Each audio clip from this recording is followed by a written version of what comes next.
দুনিয়াতে যখন পাপাচার অনাচার বেড়ে যায়, জেনা ব্যভিচার বেড়ে যায়, অন্যের হক নষ্ট করা বেড়ে যায়, ওজনে কম দেয়া বেড়ে যায়, মালে ভেজাল দেওয়া বেড়ে যায়, ওই সময়গুলাতে ভূমিকম্প বেশি বেশি হয়। আর এই যে ভূমিকম্প হয়, এটা হওয়ার অন্যতম কারণ হলো আমরা।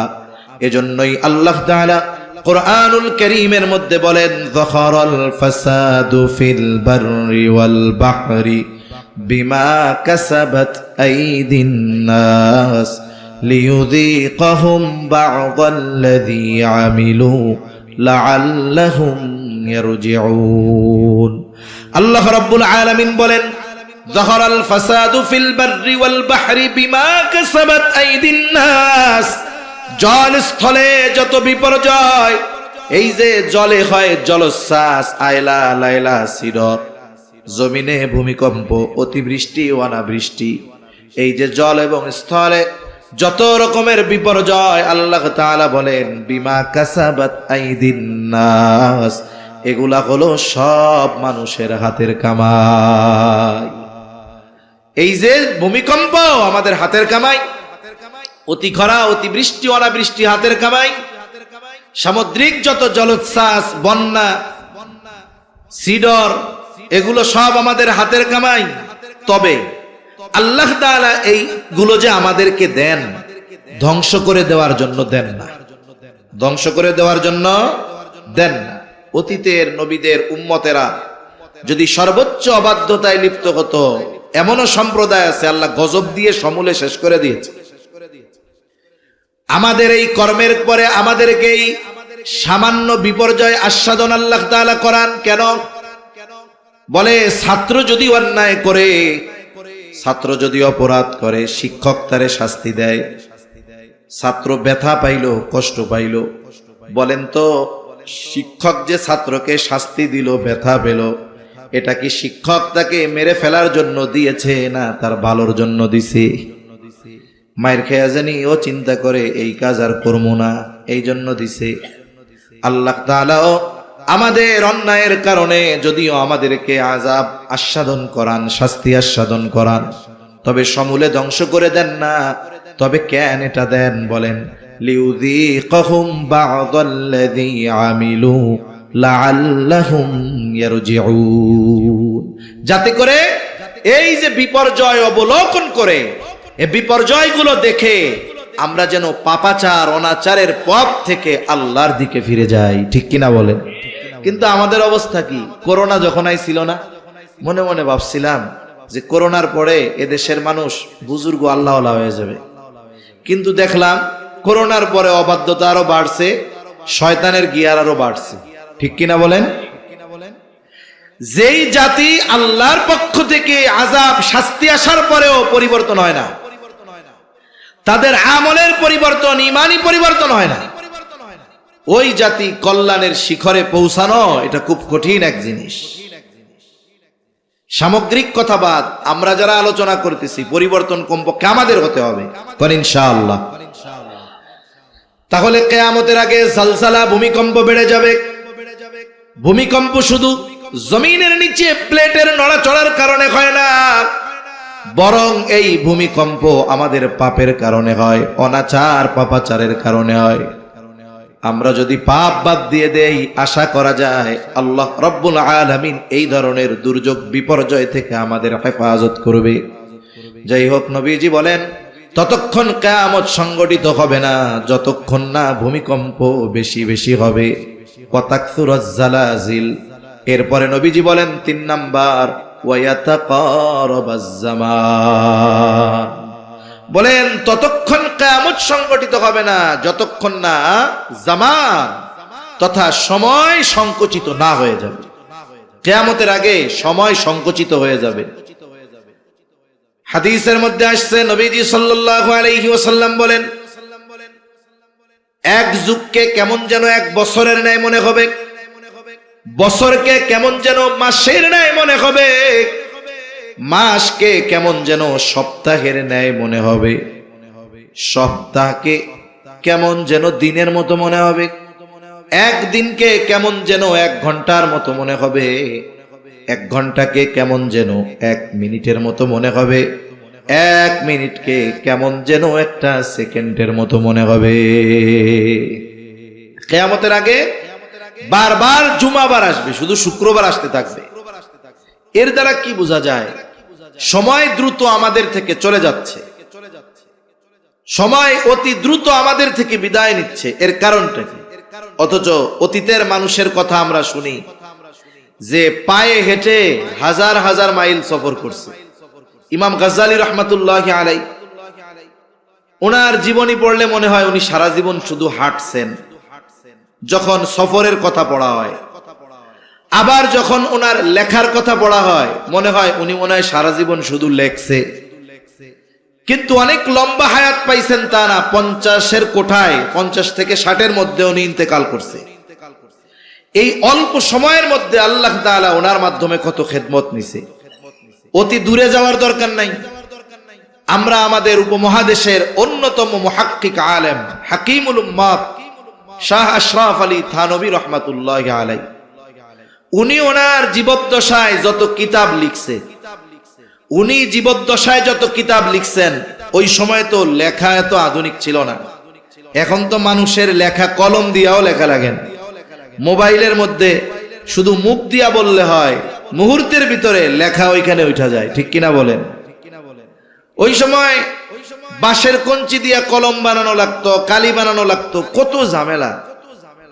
ওই জামানায় উনি এত পরিমাণ কিতাব লিখছে যে এই জামানায় আমরা এগুলা পড়াও শেষ করতে পারতেছি না। ঠিক কিনা কোন?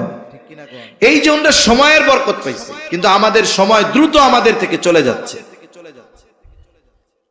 জাস্টিস মুফতি তকি উসমানী দামাত বরকাতুহুমুল আলিয়া হযরত সময়ের মূল্য নিয়ে আলোচনা করতে গিয়ে একটা কথা বলছেন যে মানুষের থেকে সময় দ্রুত চলে যায়, অথচ মানুষ যদি চায় ওই সময়কে সে নিয়ন্ত্রণ করে ফেলতে পারে। ঘড়ির কাঁটা তো ঘুরতে থাকবে, কিন্তু সময় আবার আমি নিয়ন্ত্রণে আনবো কেমনে? মানুষের সময়ের বরকত উঠে যায় গুনার কাজের মাধ্যমে। মানুষ যখন গুনায় লিপ্ত হয় তার সময় অনেক দ্রুত চলে যায়। দেখবেন যেই মানুষগুলো টেলিভিশন দেখে, যেই মানুষগুলো চায়ের দোকানে বসে থাকে, না করে কোনো নেকের কাজ, না করে কোনো দুনিয়াবি ভালো কাজ, বলে এই ধরনের মানুষের সময়গুলো দ্রুত চলে যায়। খেলা দেখতে বসে 7-8 ঘন্টা মুহূর্তের মধ্যে চলে যায়, কিন্তু ওই মানুষটা এক জায়গায় বসে, বৃদ্ধ মানুষও এক জায়গায় বসে 5-6 ঘন্টা ধরে খেলা দেখে, অসুবিধা নাই, মাজাও ব্যথায় না, গিরাও ব্যথায় না। ওই লোকটাই যখন মসজিদে গিয়ে 15 মিনিট বসে থাকা লাগে, একটু পরে মাজা, কোমর, হাঁটু আর গিরার ব্যথা শুরু হয়ে যায়। ঠিক না? সাত দোকানে বৈশা পান চাবাইতে, বিড়ি খাইতে খুব মজা লাগে, 3 ঘন্টা শেষ, কিন্তু মসজিদে 5 ভাগে 1.5 ঘন্টা সময় ওনার সহ্য হয় না। আছে না নাই এরকম কোন? তার মানে কি বুঝলাম? গুনার কাজে যদি আমরা লিপ্ত হই, আমাদের থেকে সময় দ্রুত চলে যাবে, সময়ের বরকত চলে যাবে।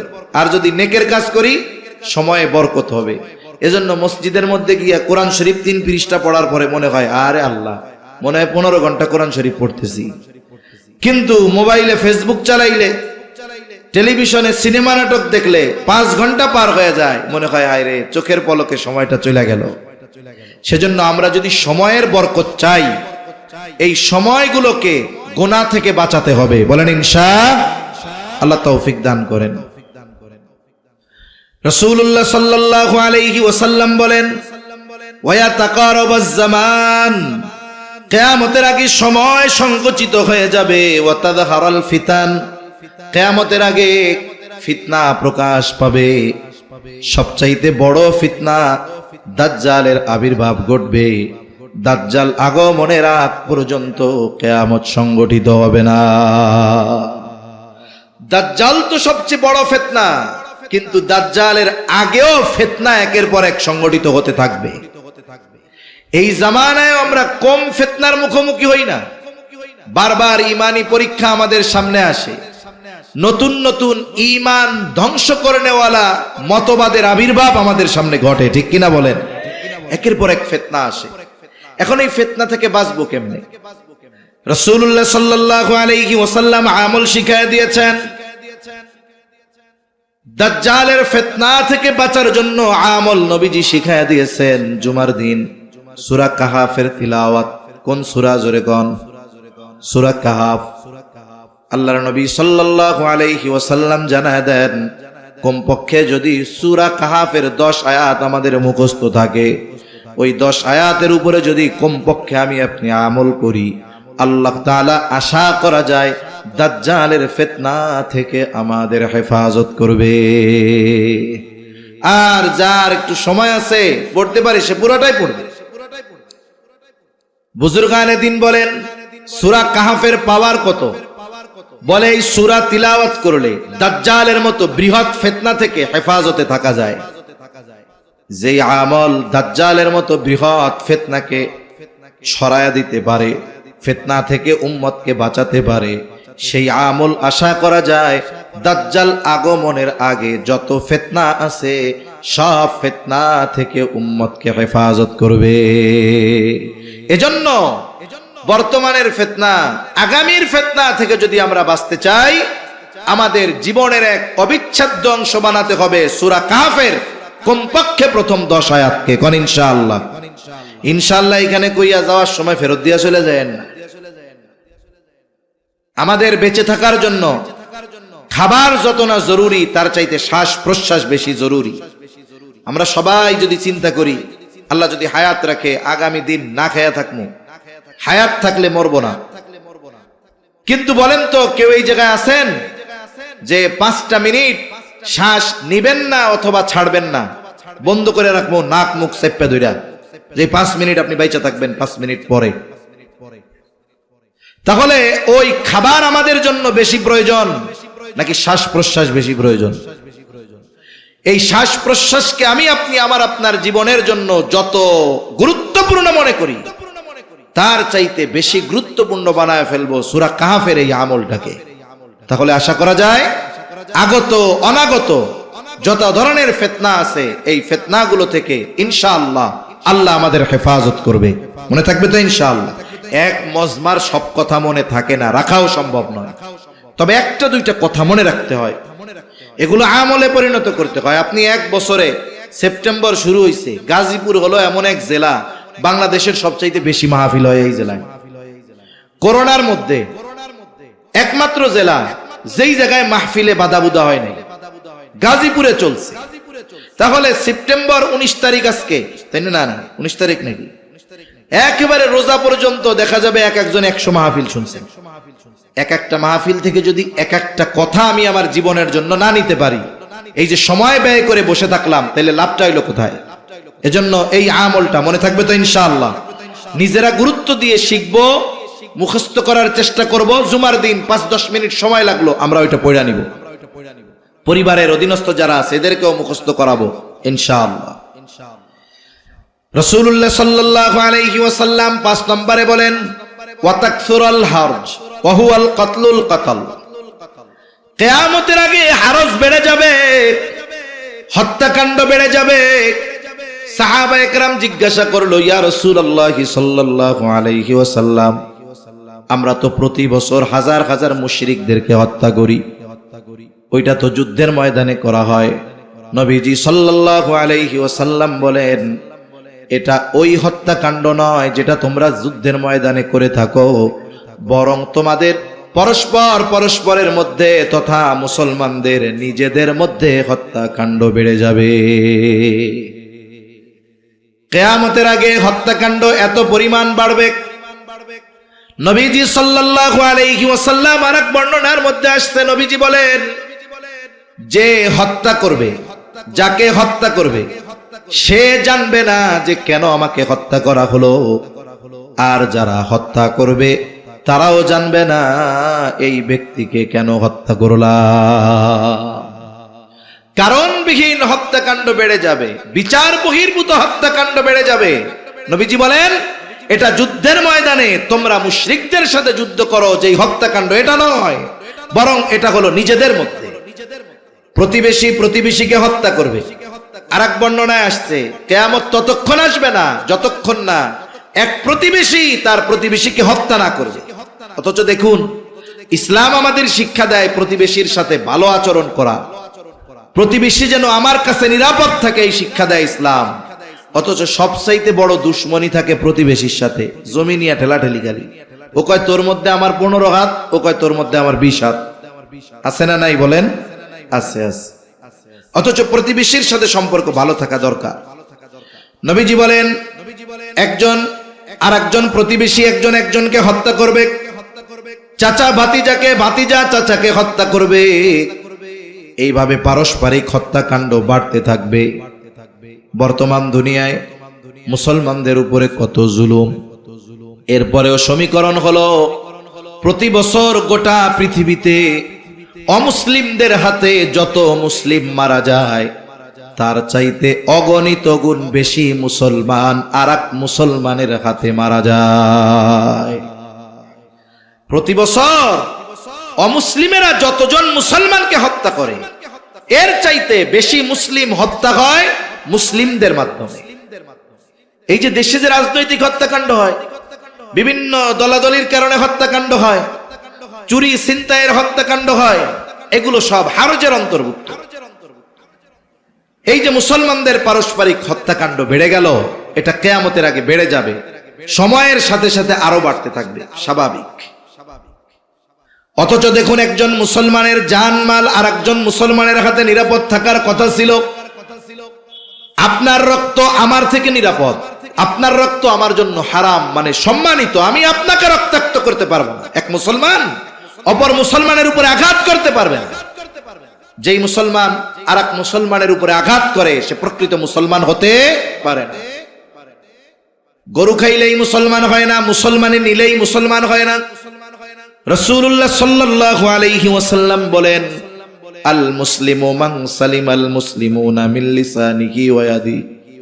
নবীজি সাল্লাল্লাহু আলাইহি ওয়াসাল্লাম বলেন, প্রকৃত মুসলমান হলো সে যার জবান এবং হাতের অনিষ্ট থেকে অপর মুসলমান নিরাপদ থাকে। আমার জবান এবং হাত থেকে আরেক মুসলমান ভাই অনিরাপদ, আর আমি তাহাজ্জুদ পড়ি, বলে তাহাজ্জুদ গুজার হইতে পারি ঠিক, কিন্তু মুসলমান হওয়া যাবে না। রাসূলুল্লাহ সাল্লাল্লাহু আলাইহি ওয়াসাল্লাম বলেন, সিবাবুল মুমিনি ফুসুকুন ওয়া কিতালুহু কুফর। একজন মুমিনকে গালি দেওয়া এটা বড় অন্যায়, ফাসিকি, পাপাচার, পাপের কাজ। হত্যা করা এটা কুফরির শামিল। আর যে একজন ইমানদারকে হত্যা করলো, ওয়ামাইয়াকুতুল মুমিনা মুতাআম্মিদান ফাজাযাউহু জাহান্নাম, ইচ্ছা কইরা একজন ইমানদারকে যে হত্যা করবে, তার ঠিকানা হবে জাহান্নাম, দীর্ঘকাল তাকে জাহান্নামে অবস্থান করতে হবে।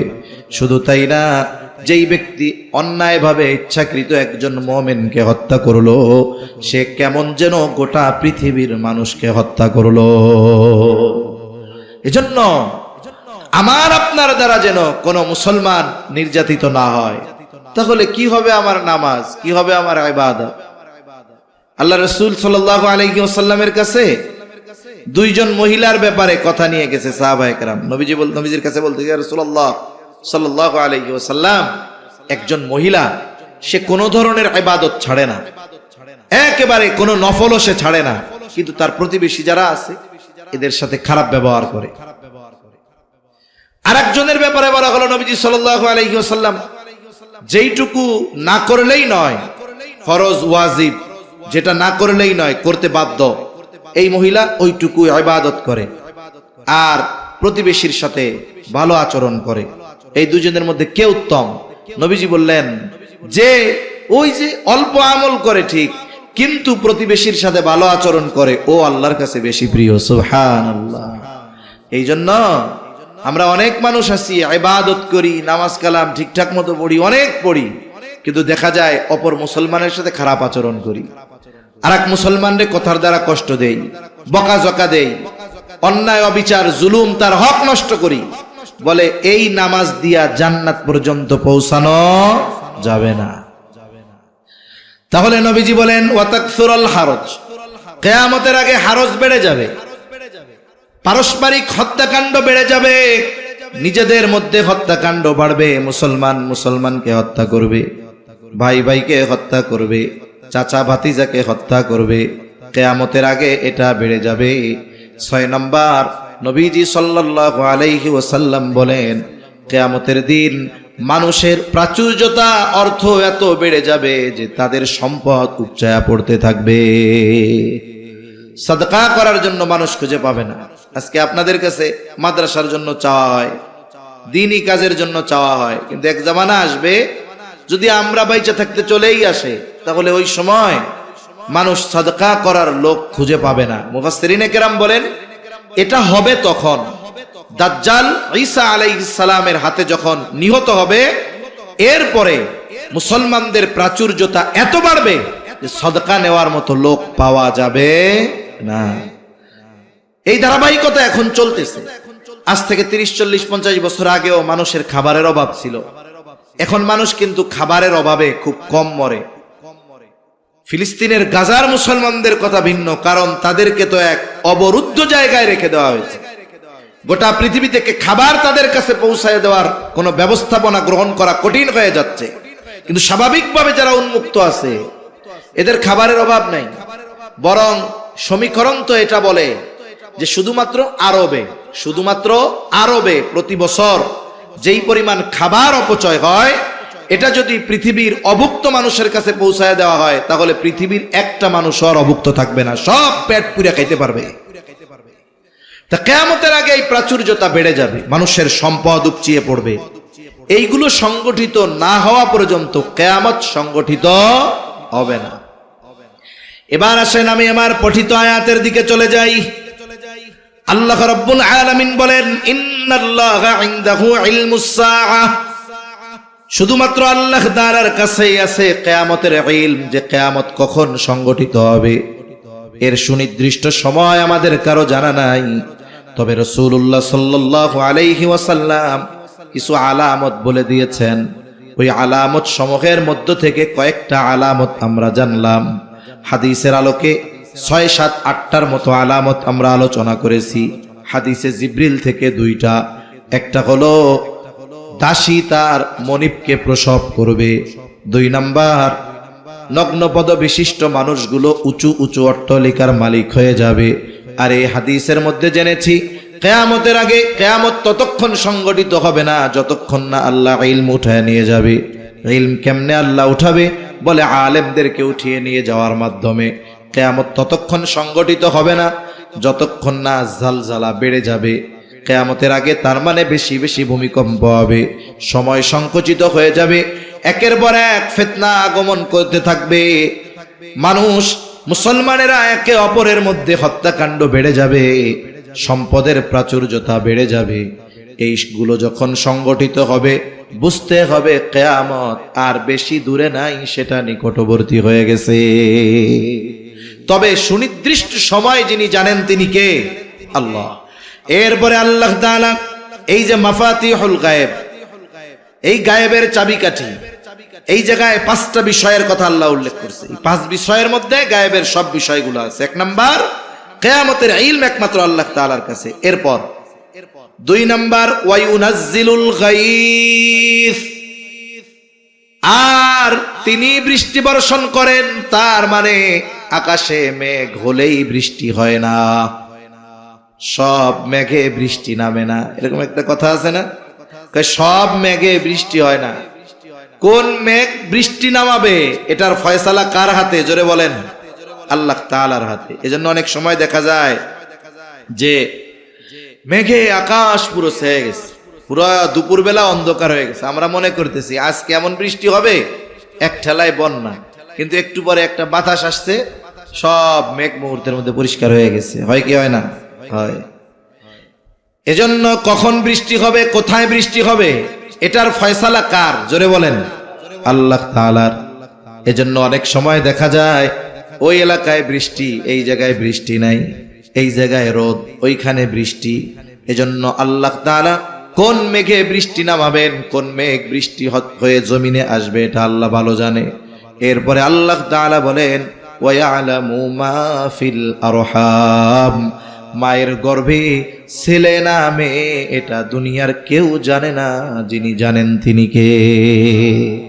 এখন কইতে পারেন হুজুর আমরা তো জানি, আমরা আল্ট্রাসোনোগ্রাম করে জানি। জানেন কখন? যখন ওইটা পুরুষ অথবা নারীতে রূপান্তর হয় তখন। কিন্তু এই গঠন পাওয়ার আগে যে 4টা মাস সন্তান মায়ের পেটে থাকে, তুচ্ছ পানি হিসাবে থাকে কিছুদিন, জমাট রক্ত হিসাবে থাকে কিছুদিন, এরপরে একটা মাংসের পিণ্ড হিসাবে থাকে 40 দিন। এই সময় দুনিয়ার কোন বিজ্ঞানী আছে বলবে যে এই রক্তপিণ্ড অথবা ওই মাংসপিণ্ডটা ছেলে অথবা মেয়ে? এটা বলার ক্ষমতা দুনিয়ার কারো নাই। আমরা প্রযুক্তির মাধ্যমে জানতে পারি তখন যখন মায়ের গর্ভে আল্লাহ সন্তানকে আকৃতি দিয়ে দেয়।